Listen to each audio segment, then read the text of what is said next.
Sir, my daughter has a tattoo just like yours. 6 Hell's Angels, one frail old woman, a diner so quiet you could hear the ice melt in someone's glass. Every single person in that room stopped breathing. The leader, 6'2", leather-clad eyes like black stone, turned around slowly. His jaw tightened, because that tattoo was never supposed to exist outside his world. And when she whispered the name that followed, something cracked open inside a man who hadn't cried in 15 years. Before we go further, if this story moves you, hit subscribe, drop your city in the comments, and let's see how far this ride goes. The diner was the kind of place that still had a handwritten menu taped to the wall above the coffee machine, the kind of place where the pie was real and the people minded their own business. It sat at the edge of Route 93, just past the Arizona state line, where the desert stretched out in every direction, like God had ironed the earth flat and forgotten about it. There was a ceiling fan that wobbled on every rotation. There was a jukebox in the corner that hadn't worked since 2009. There were 8 red vinyl booths and a long counter with 12 stools, and on this particular Tuesday evening in early October, nearly every seat was taken by locals who'd been coming in for years: truckers, a young couple arguing quietly over a shared plate of fries, a retired schoolteacher named Doris, who always sat at the far end with her crossword puzzle, and Margaret Cole, who had taken the booth closest to the door because her left knee had been giving her trouble since morning, and she didn't want to walk far. Margaret Cole was 72 years old. She wore a pale yellow cardigan, the kind with small pearl buttons, and she twisted her white blonde hair into a neat bun at the back of her head. She had kind eyes, blue and a little watery, the way eyes get when a person has lived long enough to see both the best and the worst this world has to offer. She wasn't the type of woman anyone would describe as bold. She was soft-spoken. She said please and thank you without being reminded. She kept a small photo of her daughter tucked inside her wallet and had looked at it so many times the edges had gone soft. She had ordered the chicken soup and a slice of apple pie. She wasn't particularly hungry, but driving alone through the desert for 4 hours had made her tired in that hollow way, the kind of tired that isn't about sleep. She wrapped both hands around her coffee mug and stared out the window at the darkening sky and thought about Emily the way she always did when she was alone and the world got quiet.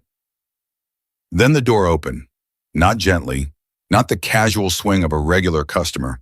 The door opened the way weather moves in, fast and certain and impossible to ignore. The bell above the frame didn't just jingle, it rattled. And then came the sound, low and rumbling and layered like thunder that hadn't decided yet how serious it was going to be. 6 motorcycles pulling off the highway, their engines cutting off one by one in the parking lot outside, leaving behind a silence that somehow felt louder than the noise. 6 men walked in. The first thing you noticed was the leather. Black vests worn and soft with age, covered in patches that meant things to people who understood what they meant. The second thing you noticed was the size of them, not just in height, but in presence, the way some people take up space in a room that extends beyond their physical body. The third thing you noticed, if you were paying attention, was the way every other person in that diner went very, very still. The couple stopped arguing. A fork stopped scraping a plate. Doris set down her pencil without finishing her answer. The trucker at the counter, who'd been laughing at something the waitress said, let the laugh die somewhere in his chest before it reached his face. The leader came in first. His name was Jackson Cole, though nobody in that diner knew that yet. Most people knew him by the name stitched across his vest in worn gold thread, Reaper. He was 44 years old with dark hair going silver at the temples and a jaw that looked like it had been carved rather than grown. He moved slowly, deliberately, the way a man moves when he's been in enough situations where moving fast got people hurt. His eyes swept the room in a single practiced motion, cataloging exits, assessing threats, registering everything. It was automatic. It was habit. It was the kind of instinct you don't develop by accident. He said nothing. He didn't have to. Behind him came the others, Dagger, a thick-necked man with a red beard and careful eyes. Priest, the quiet one who always looked like he was either about to pray or about to hit someone and hadn't decided. Crew's youngest of the group at 31, whose jaw was set hard the way young men set their jaws when they're trying to look older. Bones and Rattle, the two who'd been riding together since before any of the others, who communicated mostly through glances and finished each other's sentences when they bothered to talk at all. They took up 3 booths near the back. The waitress, a 23-year-old named Kayla, who had worked this diner through college and had seen plenty, took a breath, picked up her order pad, and walked toward them with the particular kind of forced calm that people practice when they're scared, but too professional to show it. "Coffee?" she asked. Her voice came out steady. She was proud of that. "7," Jackson said without looking up. "And whatever's hot." "We've got chili chicken, soup pot roast." "Pot roast, 6 of them. Whatever sides." She wrote it down, nodded, and walked back to the kitchen quickly enough that it was almost a walk, but not quite. The cook, a heavy-set man named Dennis, who had seen even more than Kayla, watched her come through the swinging door and raised an eyebrow. "Hell's Angels," she said quietly. He nodded once and turned back to the stove. For a few minutes, the diner did its best impression of normal. The couple in the booth started talking again, though quieter and on a different subject. The trucker paid his check and left without finishing his pie. Doris went back to her crossword, but her eyes kept drifting up. And Margaret Cole sat in her booth nearest the door, both hands still wrapped around her mug, and tried to remember what she'd been thinking about before the door opened. Emily. She'd been thinking about Emily. She looked out the window. The parking lot was empty now, except for the 6 motorcycles sitting in a row catching the last of the October light. She studied them absently, the chrome, the custom paint, the way they all faced the same direction. And then her eyes drifted the way eyes do when the mind is somewhere else, and she found herself looking at the man in the lead booth. The one they called Reaper. He'd taken off his vest and draped it over the back of the seat, and he was rolling up the sleeve of his left arm to wash off dust from a napkin dipped in water. And that's when Margaret Cole stopped breathing. She saw the tattoo. It was on the inside of his left forearm. Intricate, dark. A specific design, wings and a wheel, but with a modification she had only ever seen once before in her life. A small addition in the center, barely visible unless you were looking for it. A detail that was different from anything she'd ever seen on any motorcycle club insignia, in any photograph or documentary or news story. A detail that she was certain, absolutely and completely certain, identical to the one on her daughter's arm. Margaret Cole was not an impulsive woman. She had been a librarian for 31 years. She thought before she spoke. She measured things. She considered consequences.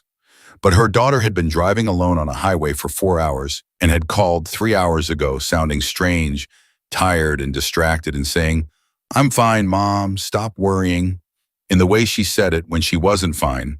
And Margaret had been sitting in this diner eating soup she didn't taste because she couldn't shake the feeling that something was wrong. And this man had the tattoo. She was out of her booth before she consciously decided to stand up. She crossed the diner. Her knee ached. She ignored it. She stopped at the edge of the booth where Jackson Cole sat, and she waited until he looked up. It took a moment. When his eyes met hers, flat, dark, assessing, she saw the flicker. Not fear. Men like him didn't do fear easily, but something. Alertness. Recalibration. "I'm sorry to bother you," she said. Her voice was calm, clear.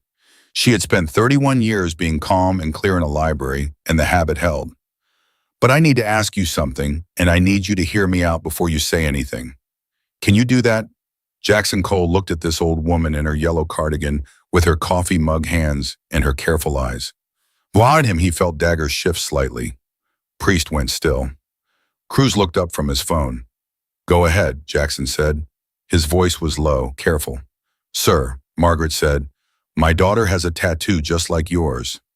The table went quiet. Not the kind of quiet that's just an absence of noise. The kind of quiet that has weight to it, that presses against your ears and your chest. Jackson's eyes dropped to his forearm, then back to her face.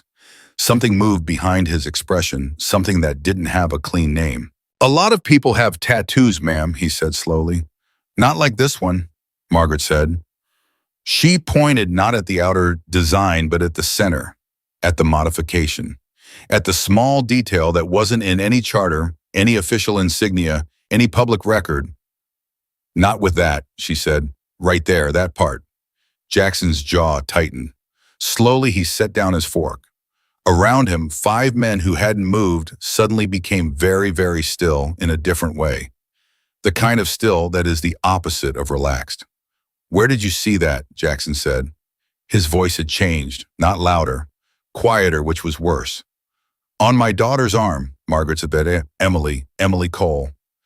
The fork that Jackson had set down slid off the edge of the table and hit the floor, and nobody moved to pick it up. The name landed in the room like something physical, like a stone dropped into still water, sending rings outward in every direction. Jackson didn't move, didn't blink. For 5 full seconds, he sat absolutely motionless. And in those 5 seconds, something happened to his face that was difficult to watch a man who controlled every room he walked into, losing control of his own expression for just a moment, just long enough. "What did you just say?" he asked, barely above a whisper. "Emily Cole," Margaret repeated. "My daughter. She's 39 years old. She's a nurse. She has blonde hair. She saved a man's life on a highway outside Las Vegas 15 years ago, and she's never once in all these years told me anything more than that.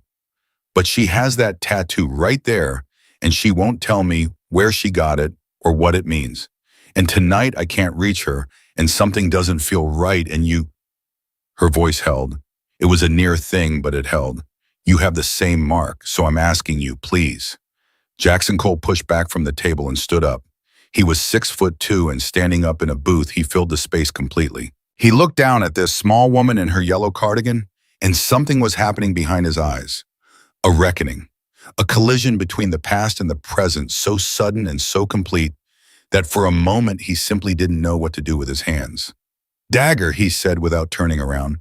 "Get up." The red-bearded man slid out of the booth immediately. "What do you need? Give this woman a seat." There was a beat.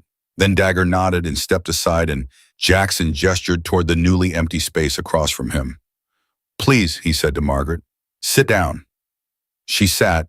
He sat back down across from her, and for a moment they just looked at each other, this tall, leather-worn man with silver at his temples, and this small, neat woman with her pearl-button cardigan, and something passed between them that neither could have explained.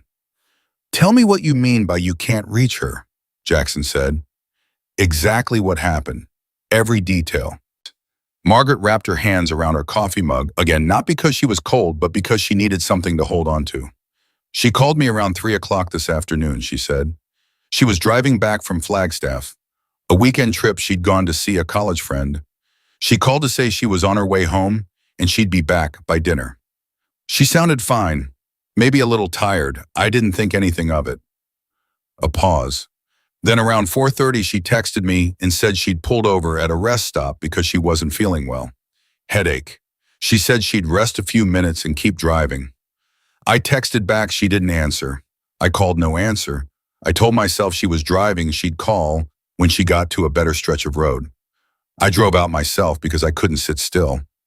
And now it's been 3 hours and she's not answering, and she was on Route 17 between Camp Verde and Cordes Junction, and that stretch of road." Her voice dipped for the first time.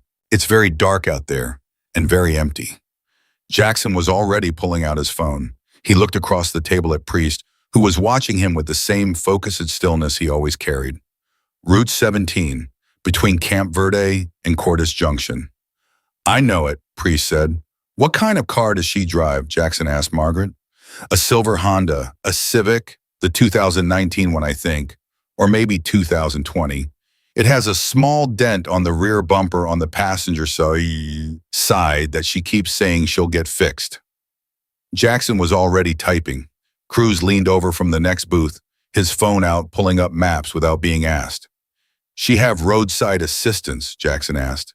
I don't know. I think so. I think her insurance has—" "Did you call 911? "I called the county sheriff's office," Margaret said. "They said they'd send someone to check the rest stops. They said a missing person report required 24 hours, and she probably just had a dead battery and stopped somewhere without service." Her jaw tightened. They were very polite about it. Jackson's expression said what he thought about that. "How long ago did she pull off?" 3 hours, maybe 3.5 now. Jackson looked at Cruz. Cruz looked at the map. 43 minutes from here, Cruz said, going straight through. Jackson looked back at Margaret. His expression was not soft exactly. It wasn't a word you'd naturally put near a face like his, but it was something in the same direction as soft. Something that, if you'd known him for a long time, you would have recognized as close to the most vulnerable he ever got. "Ma'am," he said, I need to ask you something and I need you to tell me the truth. Of course, Margaret said. Is there any chance your daughter is fine? That her phone just died and she's sitting at a diner somewhere, eating her dinner and going to call you when she gets home? A pause. Yes, Margaret said. There's a chance. Another pause. But I'm her mother, she said, and I have known since 3:45 this afternoon that something is wrong. I don't know how to explain that to you. I just know it. The way you know things when they're about your child. Jackson Cole said nothing for a moment. He looked at his forearm, at the tattoo she'd seen, the one she'd crossed, a room full of fear, to ask about the one he'd sworn over 15 years ago would mean something. You don't have to explain it, he said quietly. He said it like a man who understood exactly what it meant to know something in your body before your mind has caught up. He looked at Dagger, at Priest, at Cruz, at Bones, at Rattle. None of them said anything. None of them needed to. Jackson slid out of the booth, picked up his vest from the back of the seat, and pulled it on with the easy motion of someone who has put on the same garment 10,000 times. He looked at Kayla, who had appeared at the counter, watching with wide eyes and a very carefully neutral expression. Cancel the food, he said. He reached into the inside pocket of the vest and pulled out 3 folded 50s and set them on the counter. For your trouble. You don't have to, Kayla started. For your trouble, he repeated. He turned to Margaret. You said she's on Route 17, Camp Verde to Cordes Junction. Does she have a habit of pulling off at any particular spot? Does she prefer the left side of the road, the right? Does she pull off close to a turn or away from? There's a rest area, Margaret said, sitting up straighter, something clicking. About 12 miles south of Camp Verde. She's mentioned it before. She stops there sometimes when she's making this drive, to stretch her legs. She's had trouble with her back. Jackson nodded once. He looked at Cruz. You heard her? Pulling it up, Cruz said. He was already walking toward the door. Jackson looked back at Margaret one more time. His expression had settled into something not quite readable, but certain, decided, like a man who has been given a direction and will not stop until he reaches it. You said Emily never told you anything about what happened 15 years ago, on that highway outside Las Vegas. She never told me a single thing, Margaret confirmed, only that she'd help someone. She wouldn't say who. She wouldn't say anything else. I asked for years. Jackson looked at her for a long moment. Something passed through his eyes that was private and old and deep, the kind of feeling that lives in a person for years and has nowhere to go. She kept that secret, he said, not a question. She kept it completely, Margaret said. He nodded slowly. He opened his mouth, closed it. Whatever he was going to say, he seemed to decide against it. Instead, he said, You drove out here alone. You're going to stay here in this diner with the door locked until you hear from me. You understand? I'm coming with you, Margaret said immediately. No, Jackson said. She's my daughter. Yes, Jackson said, she is. And if something is wrong out there, a 2-lane desert highway at night is not a place for... I'm coming with you, Margaret said again. Her voice was still soft, but it was also somehow completely unmovable. She looked at him with those blue, watery eyes that had seen the best and worst of things and said, I am 72 years old and I have driven through this desert alone at night more times than I can count, and I am not going to sit in a diner booth while you go to find my daughter. So you can argue with me or we can go, but we are not standing here much longer. Jackson Cole looked at her for a long moment. Then something happened at the corner of his mouth. Not quite a smile. The ghost of one, there and gone. Priest, he said, she rides with you. Keep it smooth. Priest, a man of very few words, looked at Margaret Cole, at her pearl-button cardigan and her careful hands, and the kind of spine that doesn't announce itself but is absolutely there. Yes, sir, he said simply. Margaret reached into her purse and left exact change on the table for her soup and pie plus a tip. Then she stood up, smoothed her cardigan, and picked up her purse. Let's go, she said. Outside, 6 motorcycles rumbled to life in the darkening parking lot one after another until the sound was a continuous low roar that traveled out across the flat desert in every direction. Margaret climbed onto the back of Priest's bike with the careful dignity of a woman who had never done such a thing before and was absolutely not going to let that show. She wrapped her hands around his waist, felt the machine vibrate beneath her, felt the air shift as they pulled out onto Route 93 heading south. She pressed her cheek against the back of Priest's leather vest and closed her eyes for just a moment. Somewhere on a dark highway 12 miles south of Camp Verde, Her daughter was alone. And somewhere in the past, Emily Cole had done something extraordinary for a stranger and had never asked for anything in return, and had kept that secret for 15 years and had carried a mark on her arm that she'd never explained. And now 6 men who frightened entire rooms just by walking in were riding through the desert to find her. Margaret Cole had been a librarian for 31 years. She believed in order, in patience, in the careful movement of things. But she had also been a mother for 39 years. And a mother who has been sitting with a bad feeling since 3:45 in the afternoon recognizes when it finally comes the moment when everything stops waiting and starts moving. She tightened her hands. The bikes roared forward into the dark. The wind hit Margaret harder than she expected. Not just the cold of it, the force, the relentlessness, the way it pressed against her chest and tried to pull her backward off the seat. She kept her hands locked around Priest's waist and her face turned slightly to the side, and she focused on breathing. In, out, in, out.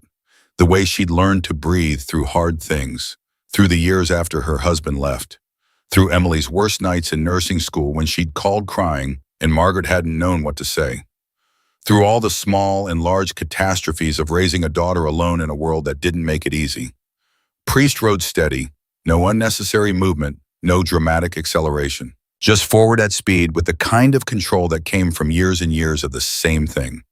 She was grateful for that. She didn't tell him. She suspected he already knew. Ahead of them, Jackson rode at the front of the formation. She could see the back of him, straight, spine, shoulders set, both hands on the bars with the kind of grip that was firm without being rigid. He hadn't said another word after they'd pulled out of the diner parking lot. He hadn't needed to. The way he'd mounted his bike, the way the others had fallen in behind him without a single spoken instruction, it told her everything about who these men were to each other and how long they'd been moving together through the world.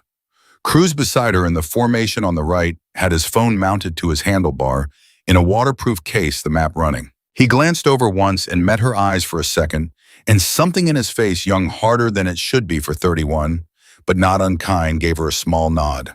She nodded back. She thought about Emily. She thought about the last real conversation they had had, not the quick calls, not the texted grocery lists, or the photos of sunsets Emily sent sometimes with no caption because she knew her mother would understand what she meant. A real conversation sitting at Margaret's kitchen table with tea going cold between them 2 weeks ago. Emily had been tired. She'd been working double shifts all month, and her eyes had that particular flatness that Margaret recognized as the edge of burnout, the place where a person is still functioning, but just barely. "You work too hard," Margaret had said. "Somebody has to," Emily had said, and smiled, and it was an old joke between them, half true and half armor. "When are you going to let someone take care of you for a change?" Margaret had asked. Emily had looked at her tea, a pause that went on just a beat too long. "I'm fine, Mom. I didn't ask if you were fine. I asked when someone was going to take care of you." Another pause. Then Emily had looked up and something had crossed her face. Not sadness exactly, but the ghost of something, the shape of a thought she didn't say out loud. "I don't need taking care of," she'd said finally. "I've got you." Margaret pressed her face harder against Priest's leather vest and did not cry. She was very good at not crying when it mattered. The road stretched ahead of them in the headlights, 2 lanes of blacktop cutting through the open desert, and the sky above was enormous and scattered with stars, the way it only gets when you're far enough from city light that the universe remembers to show itself. Under any other circumstances, she might have thought it was beautiful. Tonight, she barely saw it. Then Jackson raised his left hand, a signal she didn't know, but the others responded instantly. Formation tightening speed, maintaining heads going on a swivel in every direction. Cruz glanced at his phone mount and called out something she couldn't fully hear over the wind. Jackson turned his head slightly, then forward again. They were getting close. She felt it before she understood why that same low pull in her chest that she'd been carrying since 3:45 that afternoon, the thing that had gotten her out of her chair and into her car and across 2 counties of desert without being entirely sure what she was doing. Only now it was sharper, closer, like a frequency that had been distant and was suddenly right beside her ear. "There," Cruz called out. She heard that clearly. Jackson slowed. The whole formation slowed with him. And then she saw it, the small parking area of the rest stop set back from the road, the single overhead light that made an island of yellow in all that dark. And in the far corner of that parking area, barely in the light, a silver Honda Civic with a small dent on the rear bumper of the passenger side. Margaret's breath came out in one hard rush. Priest pulled to a stop and she was off the bike before he'd fully cut the engine. Her bad knee be damned, moving across the parking area with a speed that surprised even herself. Behind her, she heard boots on gravel. Jackson, she thought, close keeping pace. The others fanning out. The creak of leather and the low voices of men checking sight lines the way they did automatically, the way soldiers come home from a war, still clearing rooms they walk into even years later. The Civic was running. That was the first thing she registered, engine on, headlights off, driver's door locked. The second thing she registered was the silhouette inside. Emily, sitting in the driver's seat slightly forward, arms wrapped around herself, alive, present. Margaret knocked on the window. Emily, it's Mom. The silhouette jerked, hard, a gasp she could hear even through the glass. Then Emily's face came up, and Margaret's heart did something complicated and painful because Emily's face was the face she made when she was trying very hard not to show that something had frightened her. Mom. Emily's voice was muffled but audible. What? How are you? Open the door, sweetheart. Mom, what are you doing here? I was just... Emily, open the door. A beat. The locks clicked. Margaret pulled the door open, and Emily turned in her seat to face her, and for a second they just looked at each other in the way that mothers and daughters do when the thing that almost happened is too big to speak right away. Emily's eyes were red at the edges. Her hair was pulled back in a loose bun that had mostly come apart. She was still in her scrubs from No Not Scrubs. She'd changed for the weekend trip, jeans, a gray sweater, but her hands, Margaret noticed, were pressed flat against her thighs in the way Emily pressed her hands when she was controlling something she didn't want to show. What happened? Margaret asked. Nothing. There was this man, he stopped, his car pulled up right behind me, and Emily stopped, pulled a breath. He was drunk, Mom. He wouldn't leave.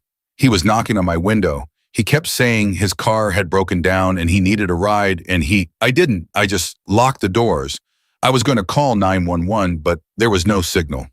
I couldn't get anything. And he just kept... She stopped again, swallowed. Where is he now? Jackson's voice came from directly behind Margaret. Low, quiet, and so controlled it was almost worse than loud. Emily's eyes went past her mother and whatever she'd been holding together. Whatever careful maintenance she'd been doing since the stranger had shown up, it cracked just for a second at the sight of 6 men in Hell's Angels cuts standing in the parking lot of a rural rest stop in the dark, and then it cracked differently when she looked at the man who'd spoken. Because Emily Cole had spent 15 years not looking at that face, 15 years carrying a secret and a mark on her arm and a particular kind of hope that she'd never let herself name, and now the face was here 10 feet away, looking at her with eyes she recognized even after all this time. Jackson, she said, barely a whisper, not a question, not surprise exactly, something more layered than that, something that had the quality of a thing finally happening that a person had been waiting for without admitting they were waiting. Jackson Cole walked forward 2 steps, stopped. He looked at Emily Cole for a long moment, and on his face was something that the men behind him had never once seen in all the years they'd ridden with him, something raw, something without armor. Emily, he said, just her name, just that. Then she said, he went that way. She pointed south down the road. A pickup truck, dark blue or black, I couldn't tell in the dark. He left maybe 20-25 minutes ago when another car pulled through. He didn't come back, but I was afraid to drive because I couldn't. She shook her head. I couldn't make myself get on the road alone again. I kept thinking he'd be parked around the next bend. Jackson turned. One look at Dagger, one look at Cruz. Nothing needed to be said. No, Jackson said. Both men stopped. Not tonight. She's safe, that's what matters. Dagger's jaw worked slightly. He clearly had opinions about this. He kept them to himself. Can you drive? Jackson asked Emily. She looked at him, still adjusting. Still doing that layered process of putting the past and the present in the same frame and making sense of it. Yes, she said. Your mom's going to ride with you, he said. We'll follow you all the way in. No one gets left alone on this road tonight, you understand? Emily nodded slowly. Then she looked at her mother, then back at Jackson. How did you... She started then changed direction. How did she find you? She found me, Jackson said simply. The way your mother apparently finds everything, through sheer refusal to accept that some things are impossible. Margaret, standing between them, said nothing.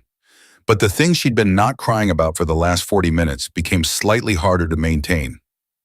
The tattoo, Emily said quietly. Not to Jackson exactly. To the air between them, to the 15 years of it. Her right hand moved toward her left arm, a gesture she probably didn't know she was making. She saw the tattoo. She did, Jackson said. Emily exhaled. It was a long exhale, the kind that carries more than air. I never told her anything, she said. I kept it. All of it. Everything. I know, Jackson said. She told me.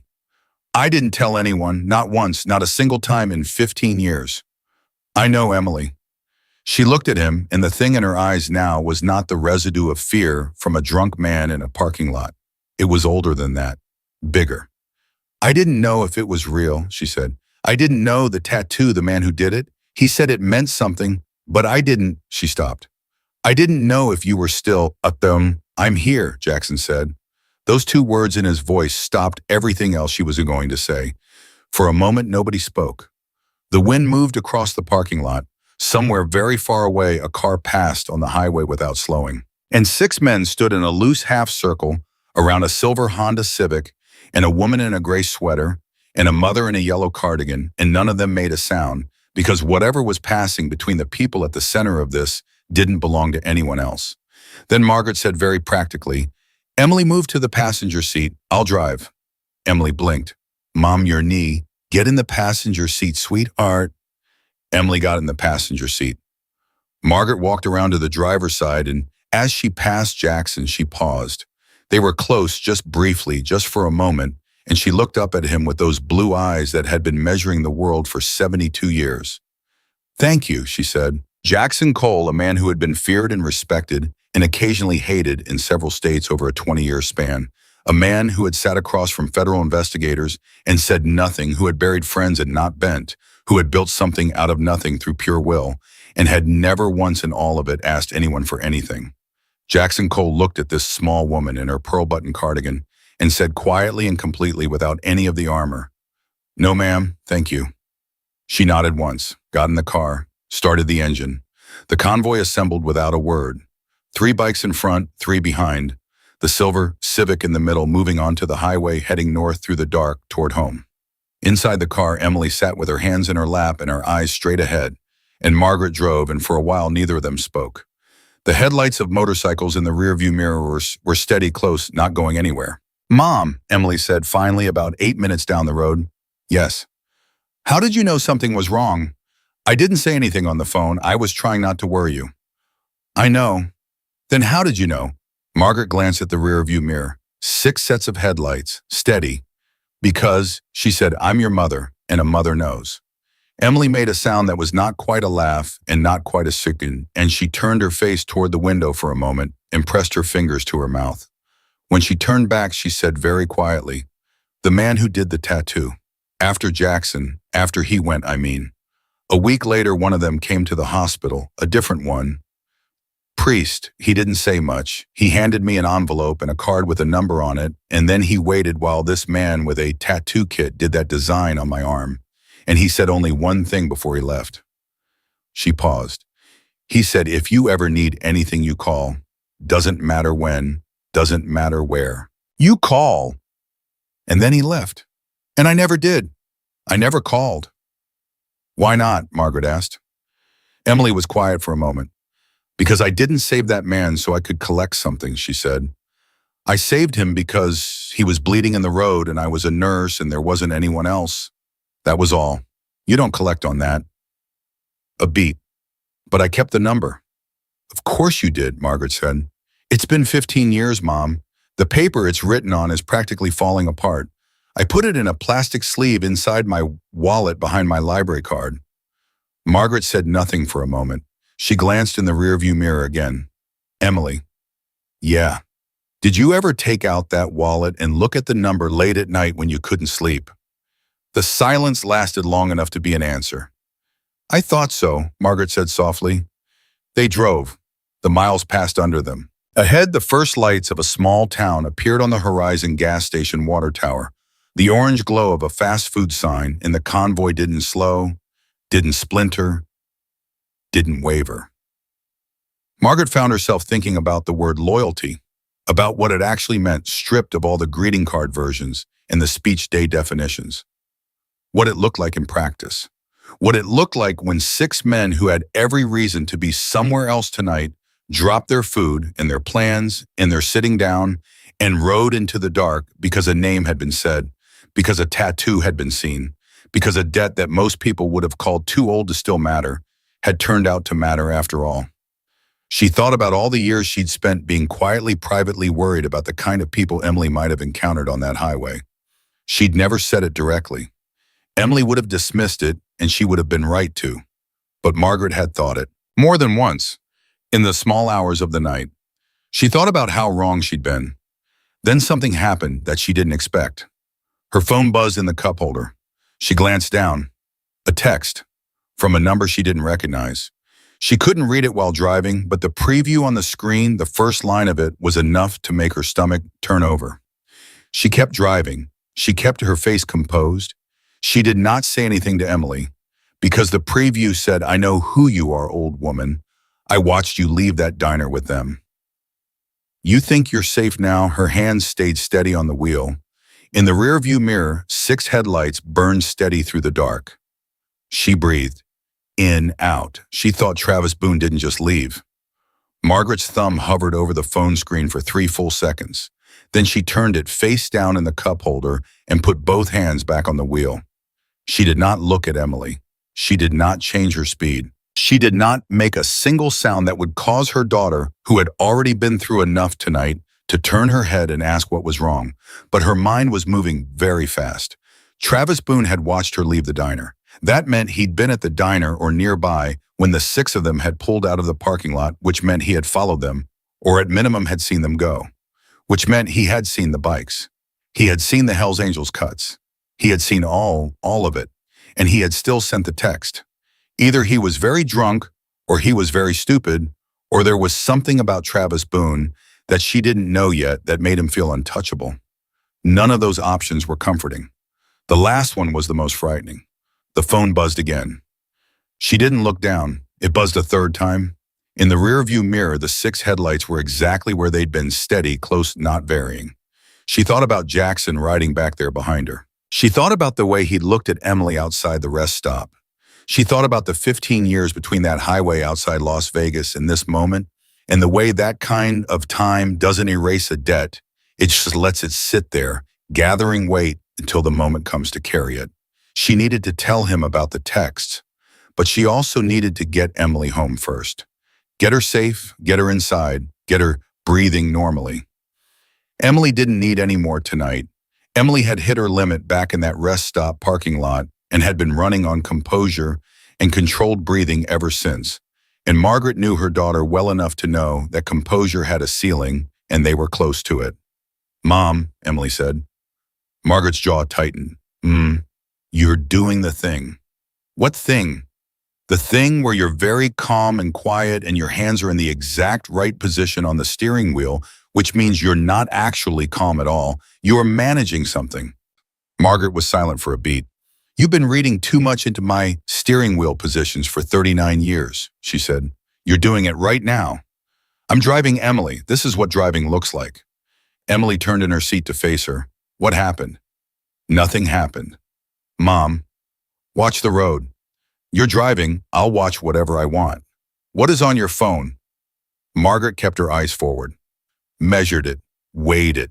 She had spent 31 years as a librarian developing the professional ability to give people exactly the amount of information they needed and no more, and she deployed that skill now with surgical precision. "Someone sent me a text from a number I don't recognize," she said. Emily's stillness was immediate and complete. "What did it say?" "Nothing important." "Mom, what did it say?" Margaret glanced at the rearview mirror again. 6 headlights. Then she picked up the phone and held it out to Emily without looking at it herself, because she'd already read enough of it to know what was there, and she didn't need to read it twice. She heard Emily's breathing change. That was all. Just a small, audible shift inhale held a half-second too long.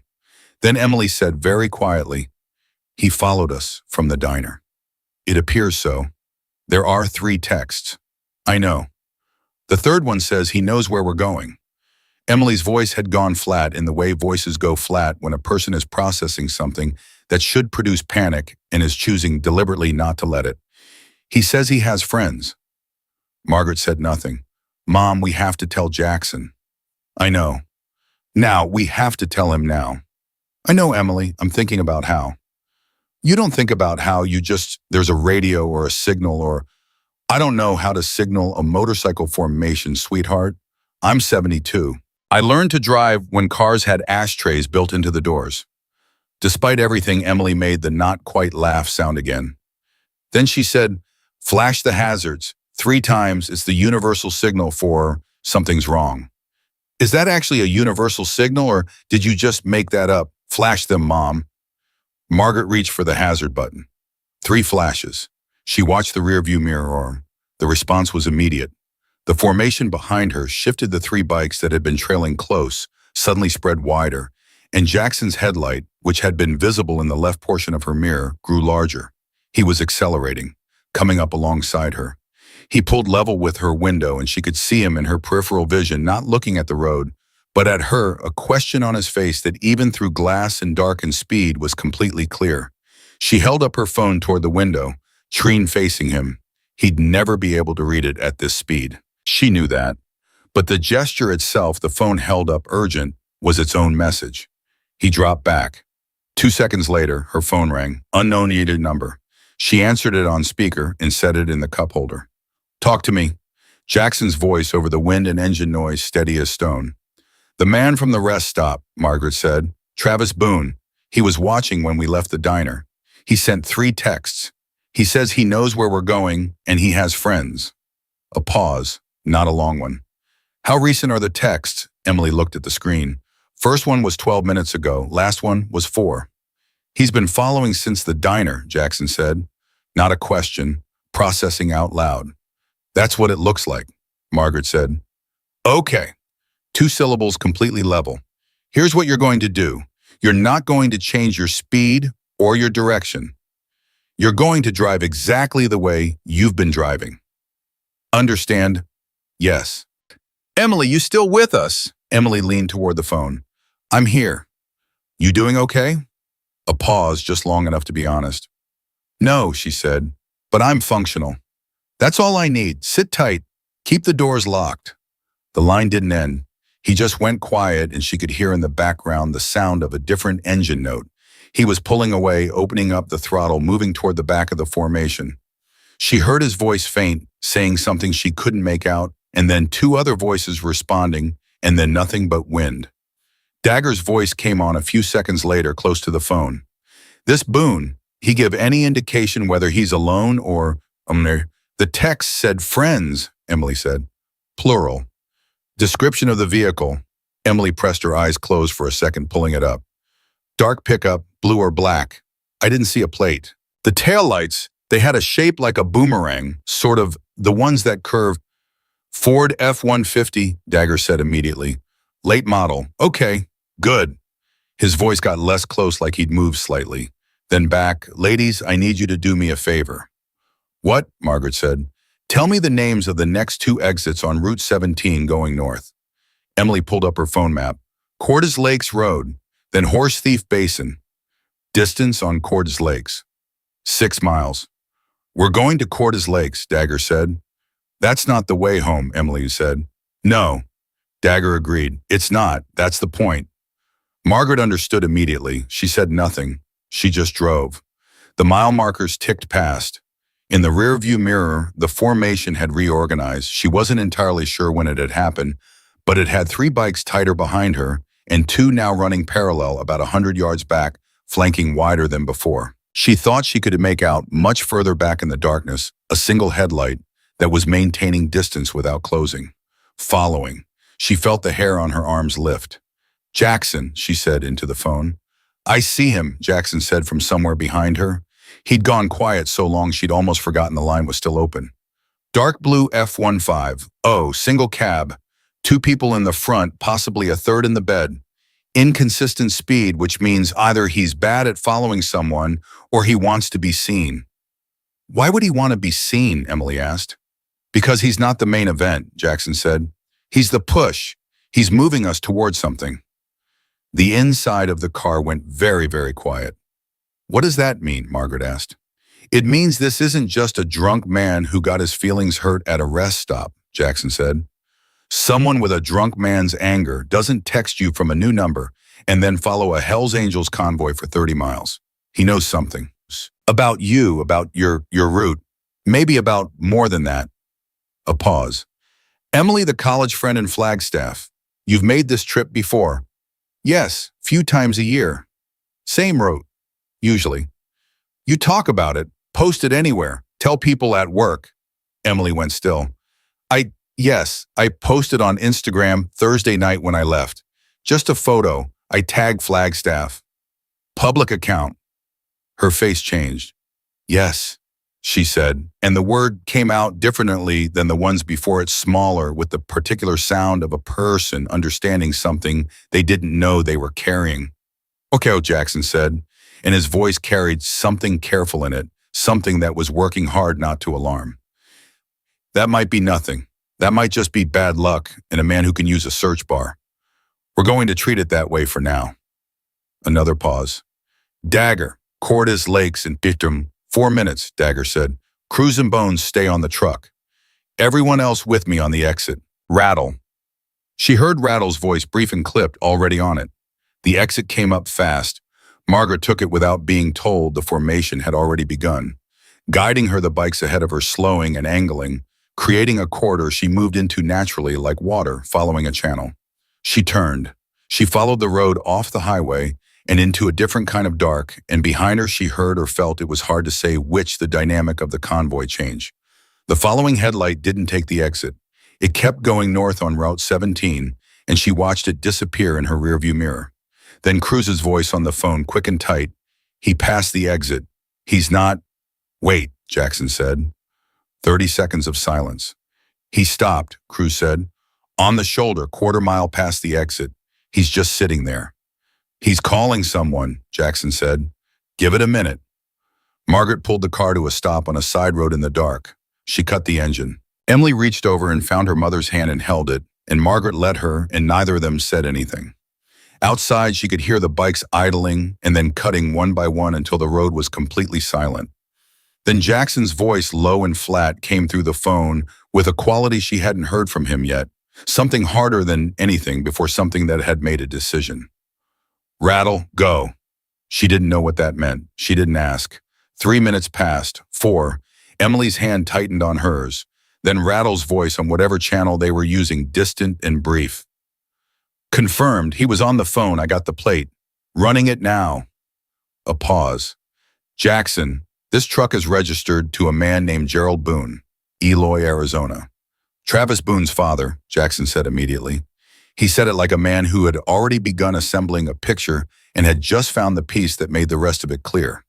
Gerald Boone, I know that name. Everyone on the line waited. Gerald Boone ran a chop shop operation out of Eloy 6-7 years back, Jackson said, and his voice had changed again. Careful now, the way people are careful around things that have sharp edges. He wasn't connected to any club. He was connected to a man named Decker Holt, who ran import routes through this corridor. We had a disagreement with Holt's people in 2019. It didn't end well for Holt's people. You think this is connected to Holt? Dagger asked. I think Travis Boone didn't stop at that rest stop by accident, Jackson said. I think he saw a woman alone on a rural highway and made a choice, and then he saw who came to get her, and instead of running, he called his father. And his father made another call. A pause, which means we need to move. Now, different route. Emily, he said, new destination. I need an address in town where you can go. That isn't your apartment, isn't your mother's house. Somewhere connected to neither of you. A friend, a colleague, anyone. Emily thought fast. Carol Reyes, she's a charge nurse at Verde Valley. We've known each other 10 years. She lives in Cottonwood. You trust her? with my life. Then call her, right now. Tell her you need to come by, you'll explain when you get there. Don't tell her anything else on the phone. Emily was already dialing with her other hand, the one that wasn't holding her mother's. Margaret sat in the stopped car in the dark, listening to her daughter's voice on one phone and the low, efficient exchange of men reorganizing a plan on the other. And she thought about something Emily had said in the car. I didn't save that man so I could collect something. And she thought about the 15 years between that moment and this one. And she thought about the way a single decision made on a dark highway outside Las Vegas, when a young nurse had seen a man bleeding and had chosen not to drive past, had sent ripples forward through time in directions that neither of them could have mapped or predicted. She thought about how that is the thing about goodness. Real goodness, not the performed kind, not the kind that calculates its return. It moves through the world in ways you can't trace or anticipate. You give it freely and you let it go. And sometimes 15 years later, on a dark road in Arizona with a drunk man's father making phone calls that are meant to hurt you, it comes back in the form of 6 men who ride into the dark without being asked. Carol Reyes answered on the second ring. Emily explained nothing and everything in 4 sentences, and Carol said, "Get here," without hesitating, and the call ended in under a minute. "Cottonwood," Emily said into the phone, and Carol says, "Come." "Address," Jackson said. She gave it. There was a brief pause, the sound of crews pulling it up, calling out a route back roads, no highway, adding 15 minutes, but cutting their predictability to nearly zero. "Let's move," Jackson said. The car started, the bike started, the formation moved, and they drove and the night moved around them, and Margaret held the wheel with both hands and breathed steadily in and out, and Emily sat beside her watching the mirrors, with the quiet, watchful focus of a woman who had spent 15 years being careful about what she let herself feel, and was now, whether she wanted to or not, feeling all of it at once, the fear, the exhaustion, the strange compressed emotion of seeing a face she'd spent 15 years with not quite forgetting, and underneath all of it, beneath the fear and the adrenaline and the tight wound alertness of the last several hours, something smaller and more stubborn. Something that had been sitting in the back of her chest like an ember that never quite went out. She pressed her hand flat against her left arm, against the tattoo she'd covered with her sweater sleeve, and she kept watching the mirrors. 12 minutes into the back road route, Cruz's voice came through the phone again. "Quick. Jackson, there's a vehicle pulling onto Miller Canyon Road from the south. Fast." "How far back?" "Half mile, maybe less. It's moving." "Is it the F-150? A pause. "Negative, it's a SUV, dark colored, no plates visible." The silence that followed lasted 2 seconds, maybe 3. In the passenger seat, Emily turned her face toward her mother, and Margaret did not turn back. She kept her eyes on the road ahead, and her hands did not shake, and her voice when she spoke was absolutely, completely level. "Jackson," she said. "I hear you," he said. "I need you to know something," she said. "Whatever happens next, whatever this is. My daughter saved a man's life 15 years ago because it was the right thing to do and she never asked for a single thing in return. I need you to know that I know that. And I need you to know that whatever she did for you on that highway, it was everything she is, every bit of it." The line was quiet for a moment. Then Jackson Cole said, and his voice had something in it that was entirely unguarded for the first time all night, "I know, ma'am, I've known it for 15 years. Behind them, the SUV's headlights filled the mirror, and Jackson said with complete and total calm, "Hold on." Margaret didn't ask what hold on meant. She pressed her foot down on the accelerator and kept her eyes forward and trusted that the men behind her knew what they were doing, because at this point, trusting them was the only option she had, and also she realized the only option she wanted. The SUV behind them was closing fast. She could see it in the mirror high beams, now cutting through the dark, eating up the distance between them, with the particular aggression of something that isn't trying to stay hidden anymore. Whatever the approach had been before cautious watching, following at distance, that phase was over. "Emily," Margaret said. "I see it," Emily said. "Put your seatbelt on." "It's already on, Mom." "Make sure." Emily checked it with one hand. "It's on, yours." "Always," Margaret said. Behind them, the formation had changed again. She couldn't see all of it, but she could feel it, the way you feel a shift in weather before it arrives. The bikes had moved. 3 of them had dropped back to create a barrier between the Civic and the SUV. and she could hear, even through the closed windows, even over her own engine, the note changes. They adjusted speed. Then Jackson's voice on the phone, not to her, to his people. Sharp and clipped and efficient. Bones, take the left flank. Dagger, when they try to pass, you hold the center. Don't let them get alongside the car. Priest. Already there, Priest said. Good, Cruz, light them up. Good. She had no idea what that meant until 30 seconds later, when the darkness behind the SUV suddenly bloomed with light. Cruz on his bike angled across the road, a spotlight she hadn't known he was carrying, blazing directly into the pursuing vehicle's rear windshield and mirrors, disorienting, blinding from behind. She heard the SUV's brakes, a sharp, sudden deceleration that created distance between them and her rear bumper. Smart, Emily said, watching the mirror. Her voice was almost clinical. Nurse's brain, assessing, categorizing, detaching from the emotional content to deal with the functional reality. Margaret recognized it because she'd watched Emily do it her whole adult life. Jackson, Margaret said into the phone. How long to Carol's house? 9 minutes on this route, Cruz called out. Can we make 9 minutes? Yes, Jackson said, no hesitation, no qualification, just yes, with the full weight of a man who means what he says. The SUV was still there, further back now, but still following. It hadn't stopped. Whoever was driving it had decided that Cruz's spotlight trick was an inconvenience, not a termination. That told her something. That told her this was not opportunistic drunk man, sees woman alone, gets angry, makes bad decisions. This had a different quality. This had the quality of intent. Jackson, she said, tell me about Decker Holt. A beat. Now's not the time, ma'am. If someone connected to this man is following my daughter across Arizona in the dark, it is exactly the time. Tell me. Another beat. She heard him exhale, not impatience, not quite. More like a man deciding how much to carry alone. Holt ran a corridor. Drugs mostly, but also people moving, people who didn't want to be found and people who didn't want to be tracked. He used the Route 17 stretch in a handful of back roads exactly like this one. 7 years ago, his operation intersected with some business of ours in a way that he initiated and we finished. He's been in federal custody since 2021. A pause.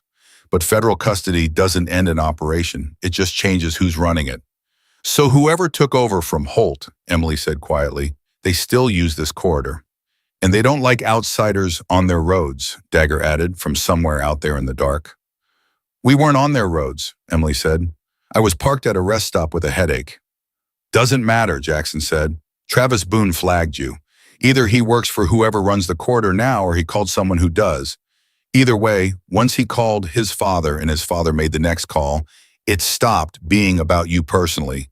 It became about who came to get you. The understanding settled over Emily like cold water. They weren't following me, she said. They were following you. They saw the cuts, Jackson said. Bosses. Yeah. I brought this to you, Emily said, and the clinical distance in her voice cracked just slightly, just enough. I didn't, Jackson, I didn't mean to. Emily. His voice was firm but not hard. Stop. This is not yours. You hear me? Not a single part of this is yours. She pressed her lips together. You came out here because of me. I came out here because 15 years ago, a woman who didn't know me and didn't owe me anything pulled over on a desert highway and saved my life, Jackson said. And the directness of it, the total unguarded directness in the middle of a chase, in the middle of the dark, with a vehicle closing behind them, hit the inside of the car like a physical thing. Whatever comes with that, I carry it. That's not a burden. That's the only kind of debt worth having. Emily said nothing. She turned her face to the window again, and Margaret did not look at her because Emily needed the privacy of the window right now, and a mother knows when to look away. 6 minutes to Carol's house. The SUV made its move at the 4-minute mark. It accelerated hard, closing the gap that Cruz's spotlight had created, and this time it didn't slow when Cruz held his position. It was going to push through, and everyone on that road knew it simultaneously. Margaret felt it in the pit of her stomach before she heard Dagger shout something, and before she saw the formation respond. Bones took the left. Dagger took the center exactly as Jackson had said. And then something happened that Margaret would spend a long time afterward trying to describe to people who hadn't been there. The 3 bikes behind her formed a wall. Not a symbolic wall, not a gesture. An actual physical barrier. Three bikes running abreast at highway speed on a two-lane back road with their combined headlights blazing and their engines at full roar. And the SUV behind them hit that wall of light and sound and presence and did the one thing it had been trying not to do. It braked. Hard. She heard the tires. Even from inside the car windows up engine running, she heard them. A long, dragging scream of rubber on asphalt that went on for what felt like much too long and then stopped. The SUV had pulled over. It sat on the shoulder of the road, stationary hazards coming on in what felt almost like an admission. The formation held position for 30 seconds. Then Jackson's voice, quiet and measured. Cruise plate. Already got it, Cruz said. Good. We don't stop. We keep moving. 2 minutes out. Margaret exhaled for what felt like the first time in 4 minutes. Her hands on the steering wheel were completely steady. She was mildly amazed by that. Mom, Emily said. Yes, you're doing really well. I drove through a blizzard in Michigan in 1987 with you in the back seat in a car with no heat, Margaret said. This is fine. Emily made the sound again, the not quite laugh, the not quite sob. You never told me about that. You were 8 months old. You weren't going to remember it. A pause. Also, it would have given you ammunition. They pulled onto Carol Reyes' street 2 minutes later, and Carol was already on her front porch. When they arrived, a compact, no-nonsense woman in her late 40s with reading glasses pushed up on her forehead and the expression of someone who has worked emergency nursing long enough that she calibrates to crisis rather than flinching from it. She had the porch light on and the front door open and a look on her face that said she had questions, but had correctly assessed that this was not the moment for them. The bikes cut their engines at the curb. Margaret parked behind them and sat for a moment with both hands still on the wheel, just breathing. Emily was out of the car first, and then unexpectedly Carol was down the porch steps and had her arms around Emily before Emily quite knew what was happening. And Emily, who had been holding herself together with considerable and determined precision for the past 2 hours, made a single sound into Carol's shoulder that was not held together at all. Margaret got out of the car slowly. Her knee hurt. She let it. She stood in the cool night air and looked at her daughter being held by a friend who hadn't asked for explanations and hadn't needed them, and she felt something loosen in her chest that had been wound tight since 3:45 that afternoon. Jackson came up beside her. She hadn't heard him approach. Big as he was, he moved quietly when he wanted to. He stood next to her, and they both looked at Emily and Carol for a moment without speaking. Then Margaret said, "Is it over the SUV that pulled over?" Jackson said. Cruz ran the plate. It's registered to a shell company out of Phoenix that we know is connected to the group that took over Holt's operation, which means this wasn't random. He paused. But it also means they made their move, and it failed, and people who operate the way they operate don't like attention. They don't like witnesses. They don't like plates being run and information being collected. They're going to back off tonight. One night we made, Margaret said. Well, tonight, he confirmed. Long term, that's a different conversation. That's not a very comforting sentence. No, he said. It's not, but it's an honest one. She looked up at him. What happens now? We make some calls, he said. We have people we talk to when things like this come up. People who have conversations with people. It gets handled. It just takes a little time. He glanced at her. A few days, maybe a week. Someone will make clear to whoever's running that corridor that the coal women are under protection. That word gets out and it stays out. Under your protection, Margaret said. Yes. She was quiet for a moment. A librarian's quiet, the kind that is actually thinking, not just pausing. You've been carrying this for 15 years, she said, the debt to Emily. Yes. Did it feel like a burden?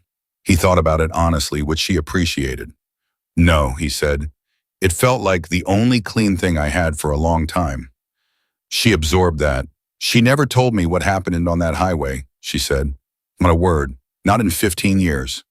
I know. She carried it completely alone. I know that too.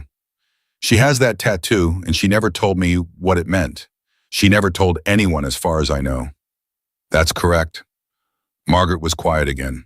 Then, she told me she kept the phone number on a piece of paper in her wallet. She never called it, but she kept it. Jackson Cole looked at the middle distance for a moment, and something crossed his face, something private and old, and careful, the way things that have lived inside a person for a longer time they look when they finally come into the open air. "I didn't know that," he said quietly. "Now you do," Margaret said. They stood together in the night air, this small, white-haired woman and this large, leather-clad man who had no business standing next to each other and somehow fit perfectly, both of them, watching Emily Cole gradually come back together in her friend's arms on a porch in Cottonwood, Arizona. Then the front door opened again, and Carol appeared in it, waving them all in practical, decisive, already in motion. "Everybody inside," she said. "I have coffee, I have leftover pot roast, and I have questions that can wait until everyone's sitting down." Dagger, who had been standing a respectful distance away with Priest and Rattle, perked up at pot roast. Priest put a hand on his arm. "Give it a minute," Priest said. "I haven't eaten since noon," Dagger said, aggrieved. "Give it a minute." Jackson turned to look at his crew. All 5 of them. They'd been riding hard for hours in the cold, navigating a situation that had escalated well past what anyone had signed up for when they'd walked into a diner for dinner. And every single one of them had stayed, had moved when asked, had held position and held formation, and held the line in every sense of the phrase, without being asked twice. He looked at each of them in turn, Dagger, Priest, Bones, Rattle, and the look said something that he didn't put into words and didn't need to. Cruz gave a small nod.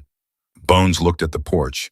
Rattle said nothing because Rattle almost never said anything, but the corner of his mouth moved. Then Emily appeared in the doorway beside Carol, and she looked across the yard at the 5 men standing at the curb, and she said, "Would you all please come in?" Dagger was up the porch steps before she finished the sentence. Priest followed. Cruz, Bones, Rattle, single file, quieter than men their size had any right to be boots on wood steps.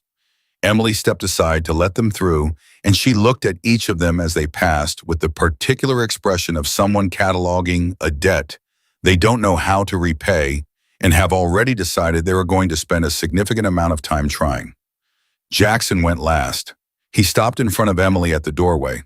They were face to face, maybe 2 feet between them, in the yellow light of Carol's porch, with the sound of 5 men carefully trying not to crowd a stranger's kitchen coming from inside.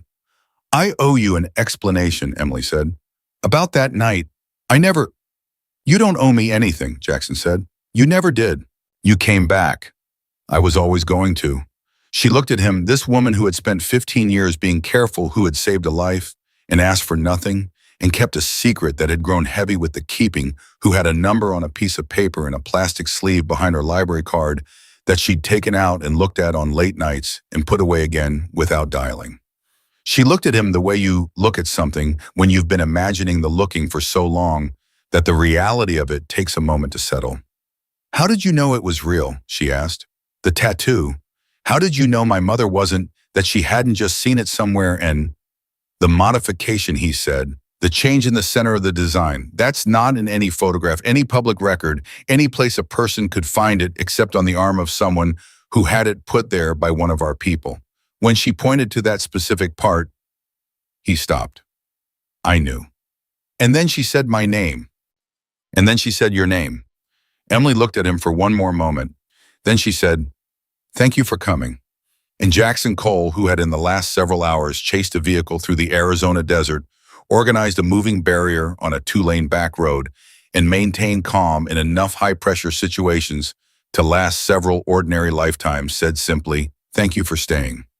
She didn't ask what he meant. She understood exactly what he meant. Staying, the tattoo, the number, the piece of paper in the plastic sleeve, the 15 years of keeping a secret that belonged to someone else because it wasn't hers to give away. All of it was staying, in the most important sense. Inside, Carol had materialized coffee for 8 people, with the efficiency of a woman who has run a hospital floor and finds guests manageable by comparison. Dagger had found the pot roast and was being very polite about not taking more than his share. Priest had sat in the corner chair and folded his hands and looked at the wall in his particular way that was either deep thought or deep peace. It was always hard to tell. Cruz had his phone out, not social media work, running things, coordinating the calls that Jackson had mentioned, the quiet conversations that would start tonight and end eventually, with the corridor operators understanding clearly that certain people were no longer available targets. Margaret sat at Carol's kitchen table with a cup of coffee she didn't need and both hands wrapped around it, because old habits provide comfort in a way that new behaviors never quite manage. And she looked around the room at these strangers, who were not strangers, at her daughter sitting across from a man she'd saved 15 years ago, and hadn't stopped thinking about it. Carol moving efficiently around her own kitchen with the ease of someone who fills space with warmth without effort. Her phone buzzed. She looked at it. Not a threat this time. A text from the same unknown number as before, but different in quality. 3 words only, and even those 3 words had the quality of something being withdrawn. A retreat. An acknowledgement. This was nothing. She showed it to Jackson when he came to sit across from her a few minutes later. He read it. Something in his jaw relaxed by a fraction. "Good," he said. "That's the other side standing down." He looked at her.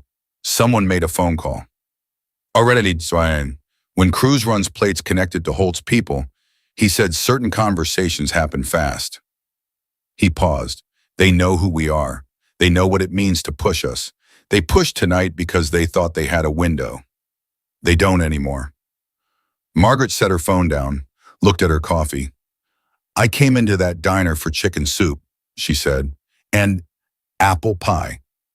Jackson looked at her with something that was unmistakably a real smile this time. Not a ghost of one. The actual thing. It changed his face hourly, and she could see in it briefly the younger man he'd been before the years and the road and the weight of everything he'd built and everyone he'd lost. "How was the soup?" he asked. "I didn't finish it," she said. "I'll buy you a better bowl." "You don't have to do that." "Ma'am," he said, with the greatest respect, "your daughter saved my life, and tonight you walked across a room full of people who were scared of me, and you asked me a question that nobody in 20 years has had the nerve to ask me, and then you got on the back of a motorcycle in a pearl button cardigan, and you didn't complain once. I am absolutely buying you a bowl of soup." Margaret looked at him across Carol's kitchen table, this man with silver at his temples and 15 years of a kept promise in his eyes.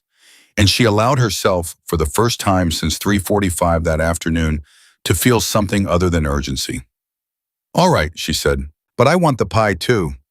He laughed. It was a real one, low and sudden and slightly surprised at itself, the way laughter is when it catches a person off guard. And around the room the others looked over Cruz Dagger, even Priest at the sound of it, because it was apparently something they did not hear every day, and the fact of it seemed to do something to the air in the room. Loosen it. Warm it. Emily from across the table looked at her mother with an expression that was layered and complicated and deeply, profoundly relieved. And then she looked at Jackson, and something in her face settled the last held thing, the last carefully managed piece of a long-guarded interior, quietly finally let go. Outside, the desert night continued its indifferent rotation toward morning.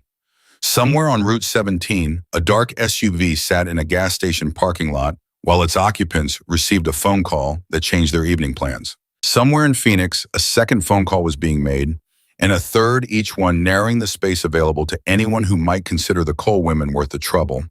And in a nurse's kitchen in Cottonwood, Arizona, 8 people who had arrived from entirely different directions sat around a table with coffee going warm between them, and the particular quality of quiet that follows a storm, not empty, but rested. The kind of quiet that has earned itself. Margaret Cole wrapped her hands around her cup and felt the warmth of it in her palms, and thought about how strange and how completely unplannable life was, and how a single moment of goodness, one stopped car, one young nurse who didn't drive past, had moved through 15 years of time and arrived here at this table at this particular hour. She thought her daughter had never told her the whole story. She thought maybe now she finally would. Emily told the story just after midnight, not because anyone asked. Not because the moment had been arranged or the room had gone quiet in a way that invited it. She told it because Carol had poured the last of the coffee and sat down, and the kitchen had settled into that particular stillness that comes after crisis, when the body finally stops running on adrenaline and the mind, with nowhere left to sprint, turns inward. She told it because Jackson was sitting across the table from her, and the 15 years between them had compressed into this one room, and the weight of carrying it alone, which she had managed for so long that she'd almost stopped noticing the weight, had become suddenly unbearable. "I was coming back from a double shift," she said. It was 2 in the morning. I'd been on since 6 the previous morning. I was 24 years old and I thought I was invincible the way 24-year-olds do, and I got on the highway instead of pulling over and sleeping, which I should have done, which every experienced nurse will tell you never to do. She paused. I almost didn't see him. The room was completely still. Carol had both hands around her mug. Margaret had not moved in 2 minutes.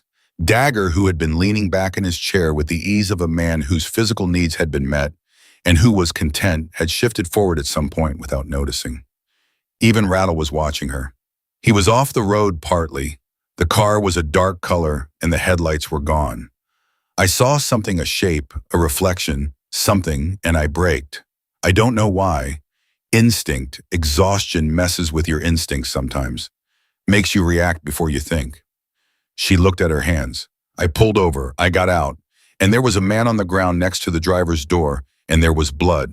A lot of it, the kind that tells you immediately that you're not dealing with a fender bender. 3 bullet wounds, Jackson said. His voice was quiet. Even. The voice of a man narrating something that happened to a body he used to own. 2 in the left side, 1 through the shoulder. The shoulder one had nicked an artery. That was the one that was going to kill me. The shoulder one was the one I focused on first, Emily said, and something in the way they completed each other's account, the clean practice quality of 2 people who had processed the same event from different angles for 15 years, made Margaret set her up down carefully. I had a kit in my car. I always carried one because I was young and I thought it made me feel professional. Trauma kit basic. I used everything in it. A pause. I used my cardigan, both sleeves. I kept telling him to stay awake, and he kept saying things that didn't make sense, and I kept telling him to stay awake anyway. I remember your voice, Jackson said. I don't remember your face from that night. I couldn't focus, but I remember your voice. It was very calm. I wasn't calm, Emily said. I know, but you sounded calm. That's harder than being calm. She looked at him directly for a moment, the first fully direct look of the evening, without the layering of history between them blurring it. I called 911 from the highway and told them a man was down with multiple gunshot wounds. Then I called again from a payphone at a gas station 2 miles east. 2 different calls, 2 different locations. She paused. I didn't give my name. Why not? Carol asked. She said it gently, the way you ask something when you already sense the shape of the answer. Because the men who shot him were still out there, Emily said. Because I was 24 years old alone on a highway at 2 in the morning, and I had just helped a man who I could see even then was not someone who lived an ordinary life, and I was scared. But I also, she stopped, looked at the table. I also understood that if I gave my name and he was someone the wrong people were looking for, giving my name might mean they came looking for me too. Smart, Dagger said. Not a compliment exactly, an assessment. The kind men make when they recognize a decision that kept someone alive. I stayed until I could see the ambulance headlights on the highway, Emily said. Then I left. I drove home. I sat in my apartment and I shook for 2 hours, and then I went to sleep because I had another shift at 7. She exhaled slowly. A week later, a man knocked on my apartment door. He didn't say his name. He just said he wants you to know he made it.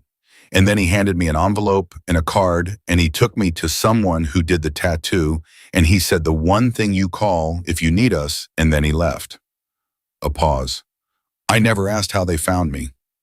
Payphone, Jackson said. We had someone who owed us a favor in the phone company. It took a few days. Of course it did, Emily said, and the corner of her mouth moved in something that wasn't quite a smile, but was in the neighborhood.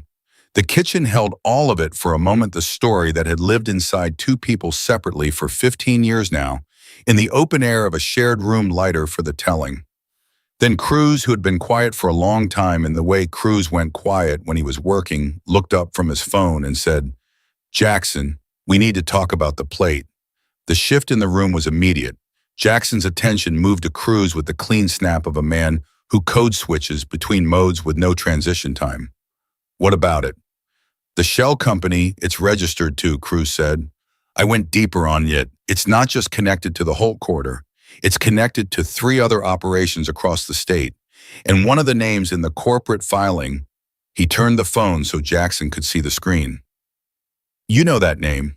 Jackson looked at the screen. His jaw did the thing it had done back in the diner, the slight tightening, the controlled response to something that wanted a bigger reaction. Yeah, he said. I know that name. Who is it? Priest asked from his corner. Guy named Alvarez, Jackson said. Marcus Alvarez. He's been running import routes through the Southwest for 8 years. We've stayed out of each other's way because the geography worked. Different corridors, different operations. He paused. If he's connected to the Holt takeover, that changes the geography. Meaning tonight wasn't just about protecting turf on one road, Dagger said. Meaning tonight was a message to us, Jackson said. They used the coal women to send it. They saw us in the formation and they decided to test where the line was. He looked at Cruz. They found the line. Do they know they found it? Cruz asked. They will tomorrow morning, Jackson said. Make the calls. Cruz was already dialing. Margaret, who had been following this exchange with the focused attention of a woman who has spent her life listening carefully to things people say, between their words said, Are we still in danger? Jackson looked at her. The directness she'd shown since the diner, the standing up, the crossing, the room, the getting on the motorcycle, the holding steady through all of it had clearly recalibrated something in how he spoke to her. He answered her the way he answered his own people. Short term, no. Tonight is over. Long term. He glanced at Emily, then back. We're going to address the long term. How? Margaret said. Not a question, a request for specificity. By making sure Marcus Alvarez understands that the Cole family is untouchable, he said. That word has meaning in certain circles. Once it's said clearly by the right people through the right channels, it doesn't need to be said again. And you can do that? Yes. And it will hold. A pause. Yes, he said. It will hold.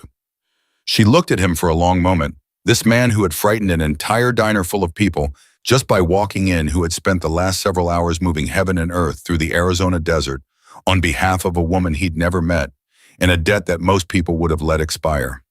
She looked at him with the full weight of 72 years of reading people of library cards in reference desks and 31 years of understanding what people were actually asking for when they stood in front of her, and she said, all right, just that, all right, with the full weight of a woman who has decided to trust something completely.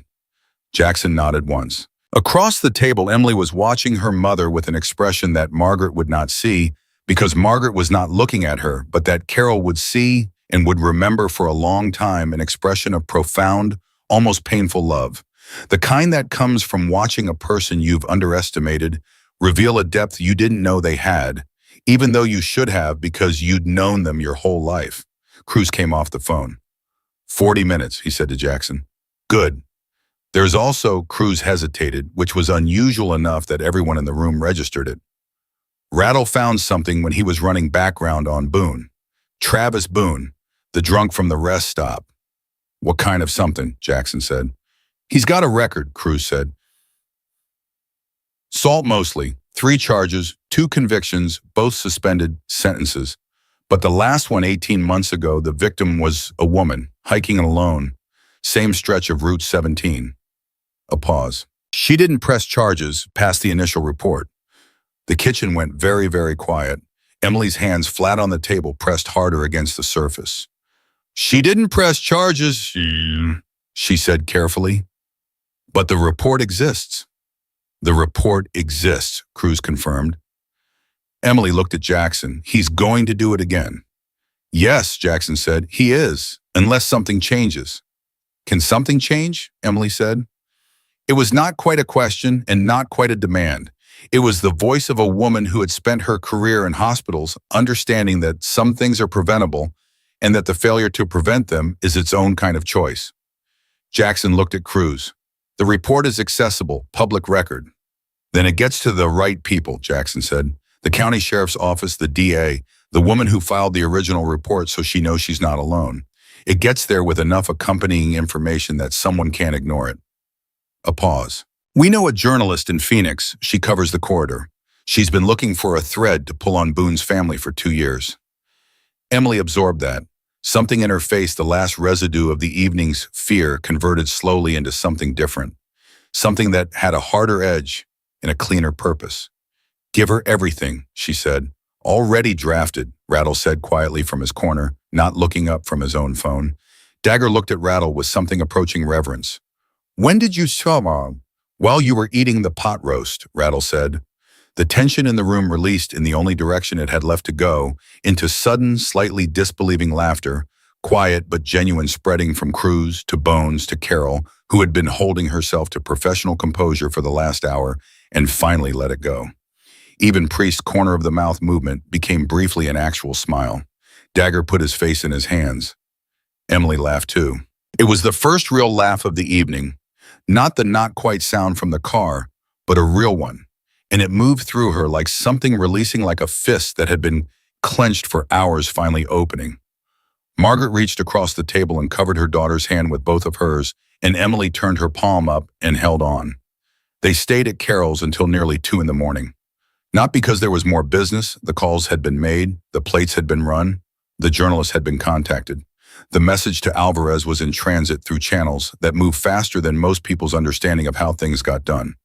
They stayed because there was nowhere urgent to be, and because the warmth of a kitchen full of people after a long night has its own gravity, and nobody was ready to break it yet.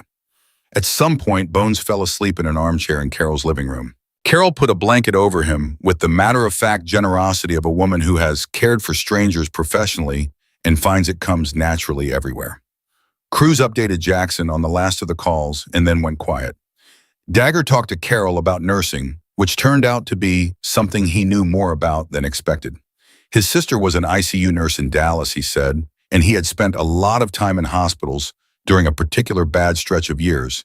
And the conversation they had was not the conversation anyone in the room would have predicted when 6 Hells Angels had walked into a diner 7 hours ago.